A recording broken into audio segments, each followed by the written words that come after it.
Hi అండి, నమస్తే. Welcome to read with Yashu. నిన్నటి భాగంలో తపశ్చర్య కోసం వచ్చిన శివుని దర్శించిన హిమవంతుడు శివుని ఆజ్ఞ మేరకు అందుకు తగిన ఏర్పాట్లు చేస్తానని ఇంటికి వెళ్ళాడు. ఆ విషయాలన్నింటినీ ఇంట్లో చెప్పి ఒకానొక శుభముహూర్తాన తగిన పూజా ద్రవ్యాలను సమకూర్చుకొని గౌరీ సహితుడై శివుని దర్శించి పూజించి పర్వతరాజు ఇలా ప్రార్థించాడు. ఓ చంద్రశేఖర, మిమ్మల్ని సేవించడానికి మా అమ్మాయి ఉత్సాహపడుతోంది, అనుమతించండి. వెంటనే శివుడు ఇందుముఖి, కమలాయతాక్షి, నీలకుంతల, చారుకర్ణ, బింబాధరి, ప్రథమారూఢ యవ్వన అయిన పార్వతిని చూసి మనసులో ఇలా అనుకున్నాడు. ఈ సుందరి ధ్యాన పంజర నిర్బద్ధమైన ముని మానసాలను సైతం కలత పెట్టగల సౌందర్యాన్ని కలిగి ఉంది.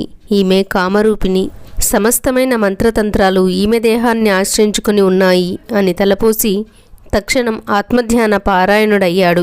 శంకరుని మౌనానికి హిమవంతుడు సంశయాత్ముడై మరోసారి స్తుతించి అమ్మాయి సేవలకు అనుజ్ఞ ఇమ్మని కోరాడు. దానికి శంకరుడిలా అన్నాడు. ఓ నగాధిరాజా, ఈ పైన నా దర్శనానికి వచ్చేటప్పుడు నువ్వొక్కడివేరా, అమ్మాయిని వెంట పెట్టుకురాకు.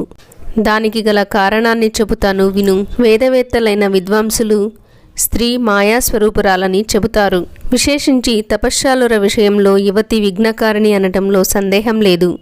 నేను తపశ్శాలిని, యోగిని. మాయ ఏనాడు నాదరికి రాదు. ఇక్కడ యుక్తులతో పని లేదు. నాకు స్త్రీతో పనేముంది చెప్పు. ఓ నగాధిప, నేను లోకధర్మాన్ని చెబుతున్నాను విను. స్త్రీ పరిచయం వల్ల విషయముల యందు ఆసక్తి జనించి వైరాగ్యం అదృశ్యమవుతుంది. అప్పుడు తపస్సు భ్రష్టమవుతుంది. ఇంద్రియ భోగ లాలసతకు మూలమైన స్త్రీ జ్ఞాన వైరాగ్యాలను నశింపచేస్తుంది.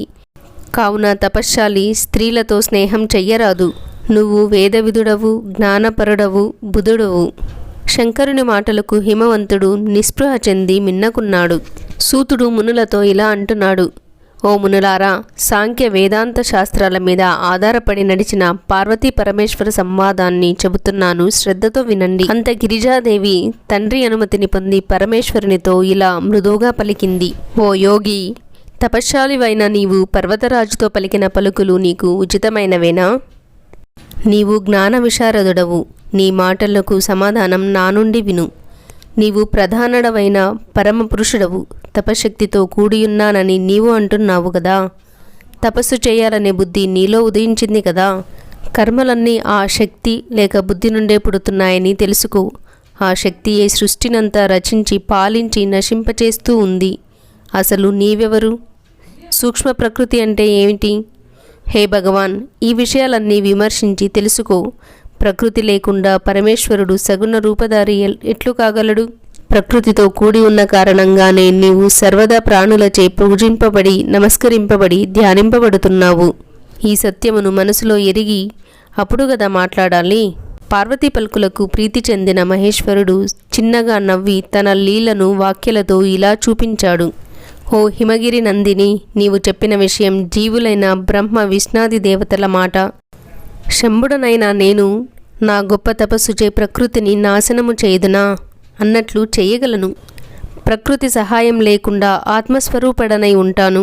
కనుక సత్పురుషులు ఏ కాలమందైనా ప్రకృతిని అంటే స్త్రీని స్వీకరించరాదు.